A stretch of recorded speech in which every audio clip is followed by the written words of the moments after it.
Hello, or namaste. I'm Laura, also known as Atmadarshan, a name I got when I took Diksha, or initiation in India, in a particular spiritual lineage that is linked to education, knowledge, and exploration of yoga. So, I'm part of Dharmakshetra Yoga. I'm a yoga therapist and instructor, but foremost a student, especially of the Bhagavad Gita. I was introduced to the Bhagavad Gita decades ago. And when I went to ashrams in India, I heard it chanted, and it was beautiful. Um, of course, chanted in the original Sanskrit, which for Westerners like myself is a bit daunting. So I've got a poetic translation in English using the same meter of the Bhagavad Gita. And we're talking about chanting today for a very special day. This is called Jaya, which means victory, Ekadashi. There are two Ekadashis in a lunar month, and this one is said to be the Shukla, or bright Ekadashi. And Jaya, victory, what does this have to do with our program?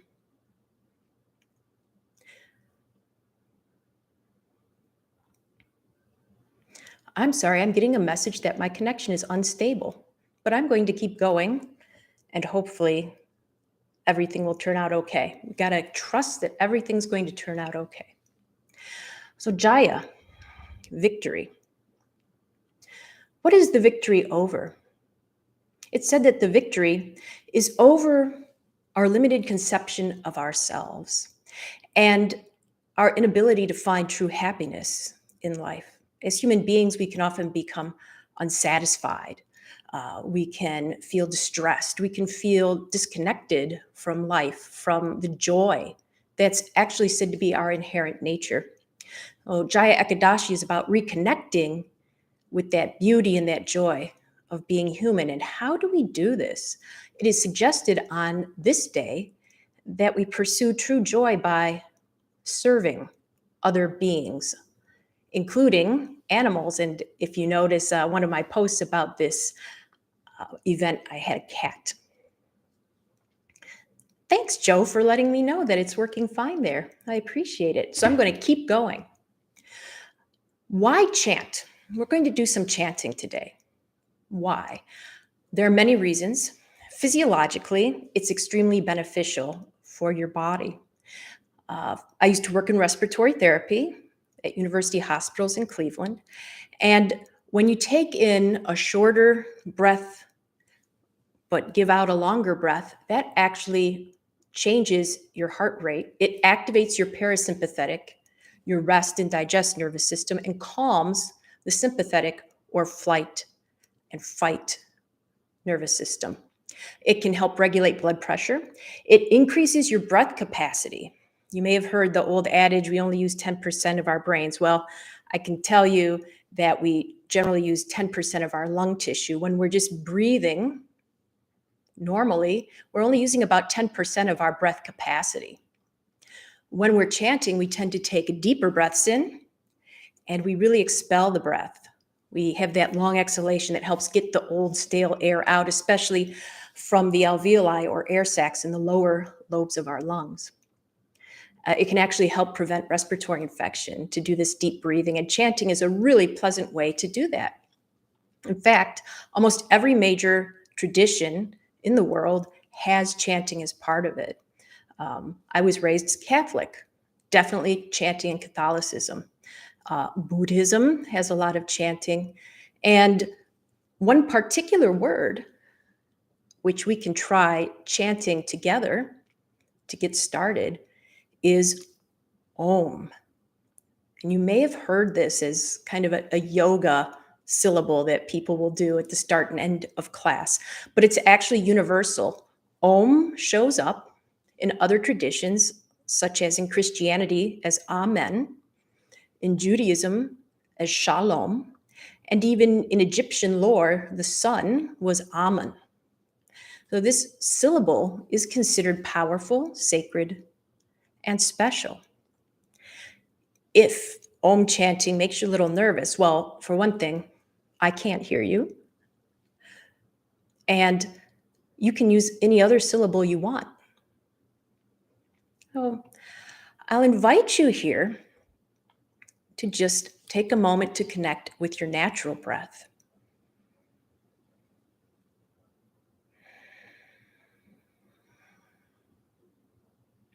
One of the simple joys of being alive, breathing.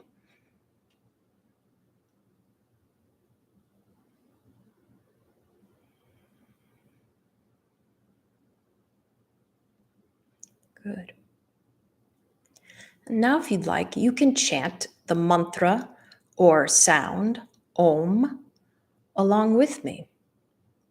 And notice as you do that, what happens to your breath. Well, take a breath in here.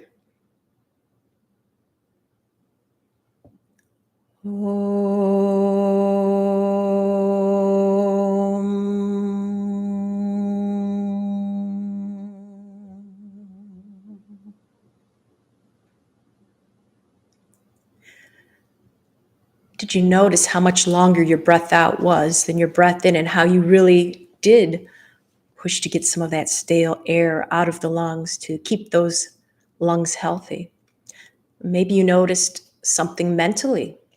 It's said that chanting really helps bring peace. And one of the reasons is the word mantra literally means that which liberates our minds. From what, you might say?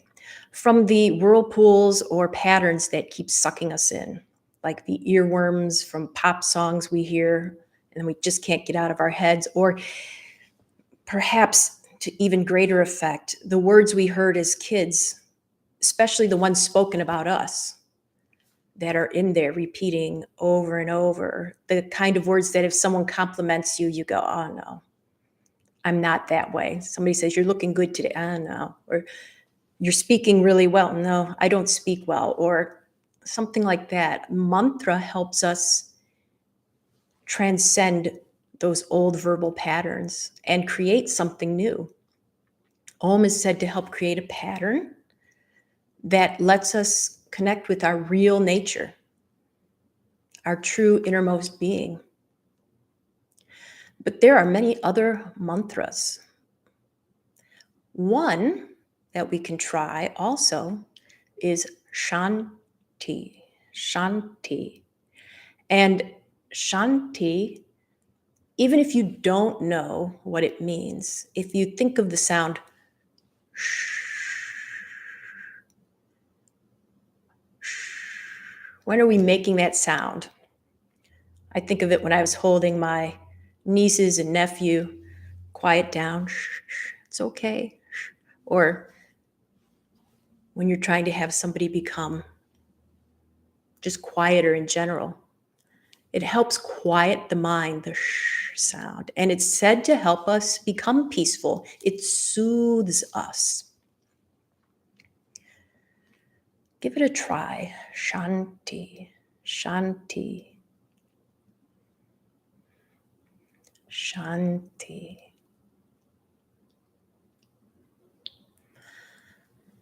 And we'll put Om and Shanti together and see what happens. Well, I'll chant. This is a very common mantra used in many yoga centers all around the world. And then you can repeat it with me afterwards. So here's what it will sound like. This is a mantra for peace. Om Shanti Shanti Shanti. Would you like to give it a try? You can do it along or listen. You'll get benefits either way. Om Shanti Shanti Shanti.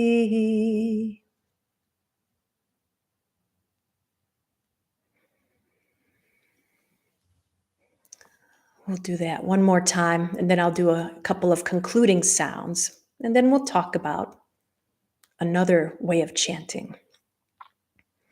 If you'd like to join me, breathe in. Om Shanti Shanti Shanti.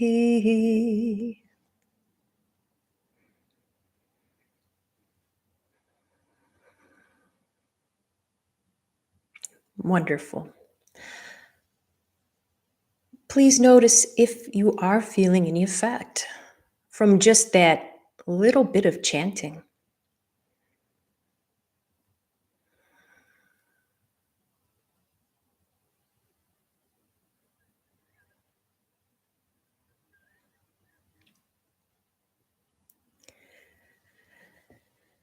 Just doing Om regularly, even for just a minute every day, can have a profound effect on you physiologically, psychologically.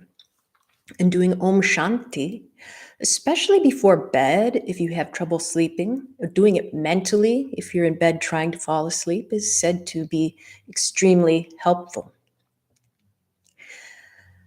But what about other ways of chanting? Some people find, again, Sanskrit to be intimidating. It's not their native tongue. They may never have even heard of it before. Chanting in English is just fine as well. And today, I'll invite you to do some chanting of Bhagavad Gita. In the Midwest, we might say Bhagavad Gita. But however you pronounce it, it means song of the divine or the divine song. It can inspire us. In fact, when we think about why would we chant it, especially on a day like Ekadashi, this is a very special day. And in India, often on Ekadashi, the entire Bhagavad Gita is chanted in one go, and it takes hours, but it's amazing. Why? The Gita is this timeless poem that connects us to the most important part of ourselves, the most hidden part of ourselves, the most powerful part of ourselves. And that part is symbolized by a character named Krishna in the Gita. And Krishna is having a conversation with his best friend, Arjun, who's a man, a warrior. He represents any human who is experiencing conflict in life.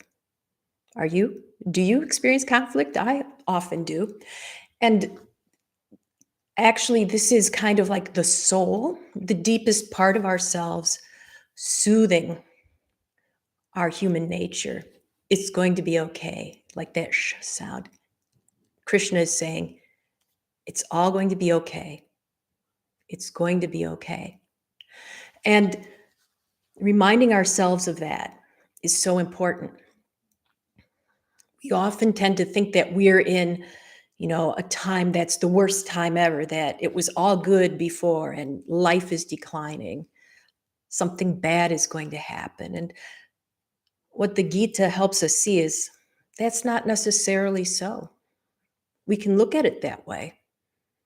But if we do listen deeply within, everything is going to be fine. We are working in our own way as best we can toward the highest good. We are evolving. And this is part of the reason why it's chanted so often, to remind us we are evolving, we are good, and we can become even better if we'd like to. And then there are reasons not to chant the Gita. And part of it, if you don't want to learn Sanskrit, that's a good reason, but you can do it in English. The challenge in English is it can't be a real literal translation. And sometimes people will say of the English translations, they're wrong. It's not meaning the same thing.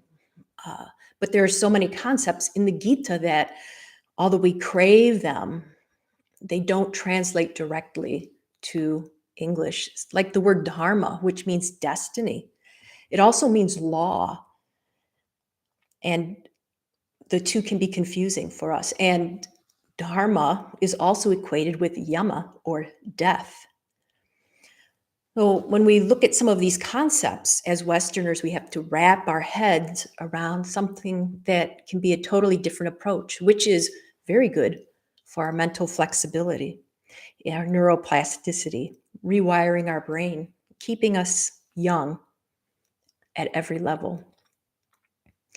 And thus, we have a chant in English of a few verses in the Gita, and they are included in the description area below.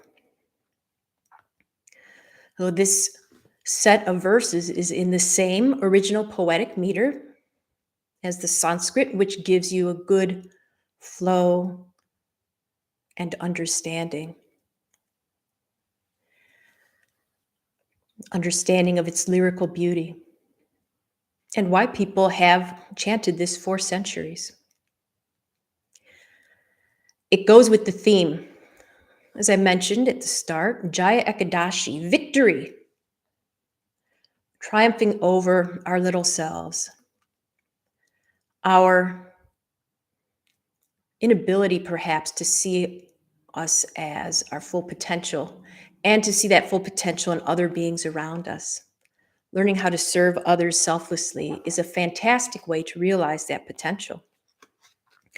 We will chant. If you happen to have the book Hearing the Song of Your Soul, or Understanding the Song of Your Soul, or Embracing the Song of Your Soul, any of the Song of Your Soul series, it's going to be in the poetic translation. There is a more literal translation, but that includes some Sanskrit terms. We're going to stick with the English. And verse 5, 18, 5, 21, and 5, 22. I'll chant it. You can listen. You can read along. You can try chanting along. I'll explain a couple of key points, and then we'll chant it again. Okay? And one of the wonderful things about the Gita is you can just take a few verses and make that a life study.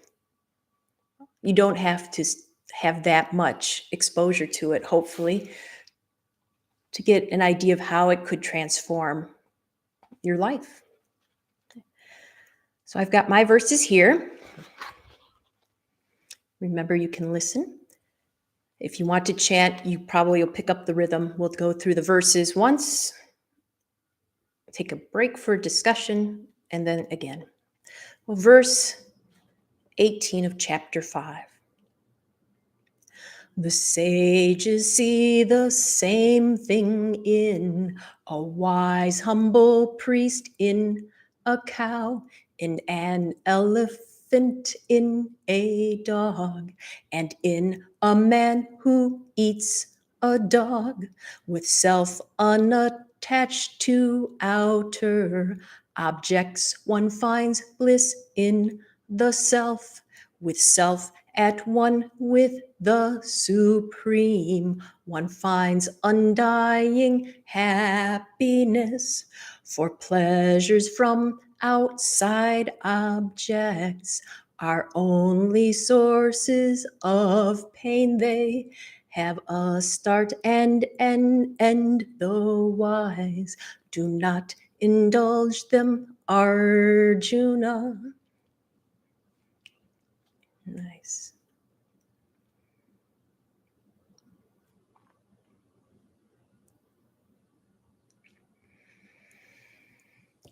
So that was Krishna representing the deepest part of ourselves, reassuring Arjun, who's in a very frightening situation. He's on a battlefield about to be involved in a war. And some of the ideas of these verses we can relate to, like a cow and a dog. Some other things are a little different, but we'll look at the first verse, talking about this idea that part of today, Jaya Ekadashi, is learning how to see the divine in everything, to serve the divine in everything. And it says that when you're wise, you see the same thing in everything. That this outer covering is temporary, it's illusory, And underneath, there's a reality that permeates everything. And that reality permeates someone you would think of as good.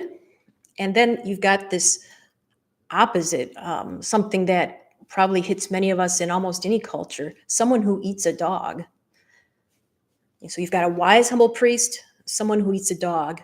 And what Krishna is saying is it's the same reality, just dressed up differently in both of those. Also in animals, a cow, an elephant.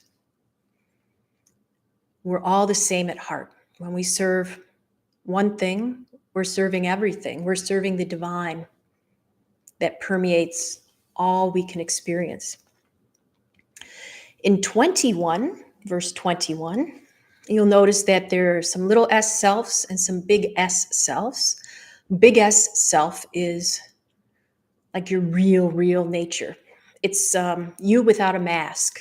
And when you have a mask on or a role you play, that's a little S self. Like when you go to work, you're probably your little S self.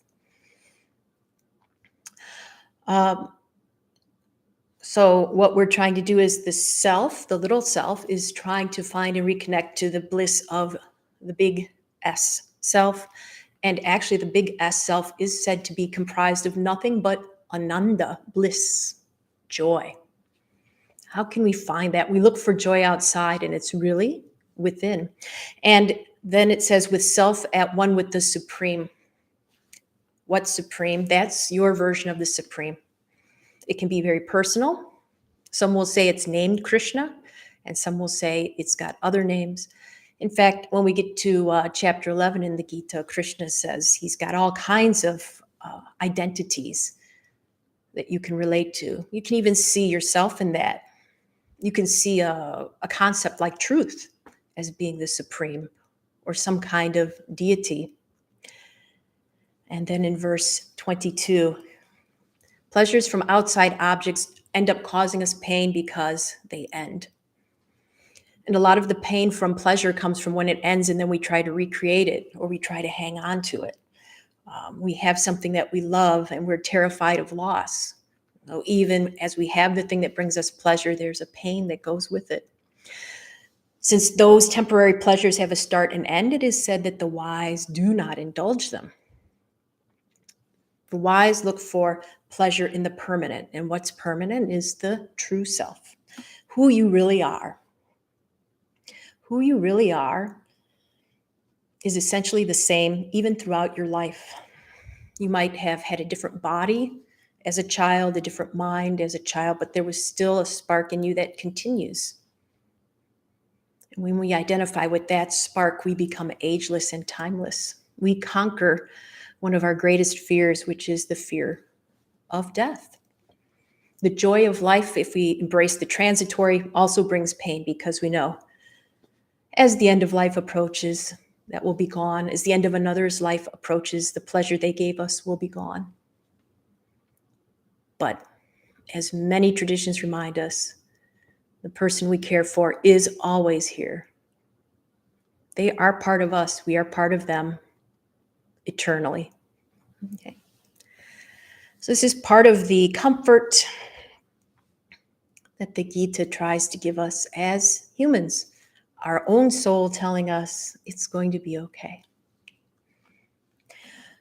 We'll do another round of chanting of these verses in the English meter, in the English translation, original Sanskrit meter. And by the way, this meter can be recited different ways. If you've heard it another way, it's fine. It's all correct. Oh, if you'd like to listen again or chant, you may. If you're joining the chanting, I'm taking a breath in now. The sages see the same thing in a wise, humble priest, in a cow, in an elephant, in a dog, and in a man who eats a dog, with self unattached to outer objects. One finds bliss in the self, with self at one with the Supreme, one finds undying happiness. For pleasures from outside objects are only sources of pain. They have a start and an end. The wise do not indulge them, Arjuna.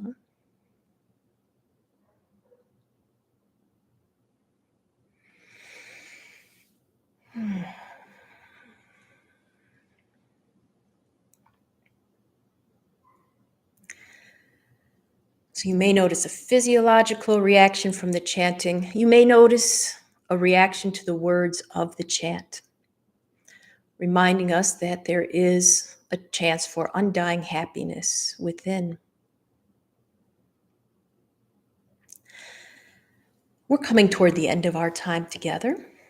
It flew by. I hope you enjoyed it. If you do, please let me know. If you have questions, you can put them in the comments or in the chat. I'm thinking about doing one of these monthly, but we'll see how it goes. We'll see what your thoughts are. I'll keep you posted. I hope you will subscribe to this channel to get notifications and perhaps visit our website as well. We have many free events, including chanting. And again, I'm Laura, or Atma Darshan, of Dharmic Kshetra Yoga. Those words are from Bhagavad Gita. And to close, let's have another experience of chanting. Very traditional mantra Om, together 3 times. And then Om Shanti, Shanti, Shanti. And we'll conclude with Hari Om, another sound that's meant to bring us peace and connection within. You may listen, or if you'd like to try, take a breath in.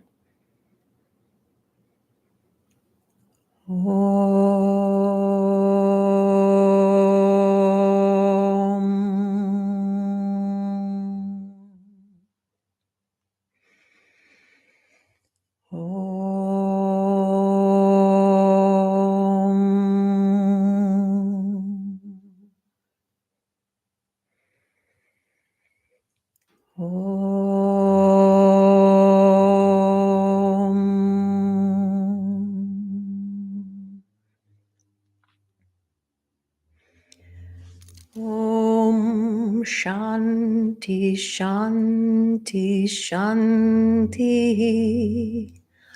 Hari Om.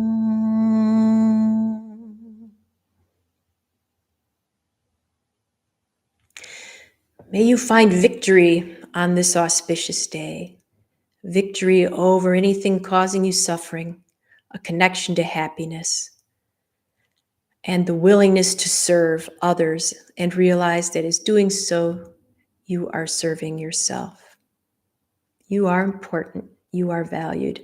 And we conclude with another mantra from Bhagavad Gita, 3 sounds. Om Tat Sat. Om Tat Sat. Perhaps we'll have another video about why those 3 sounds and what they mean. Until then, thank you so much for sharing this time with me. I hope to see you soon.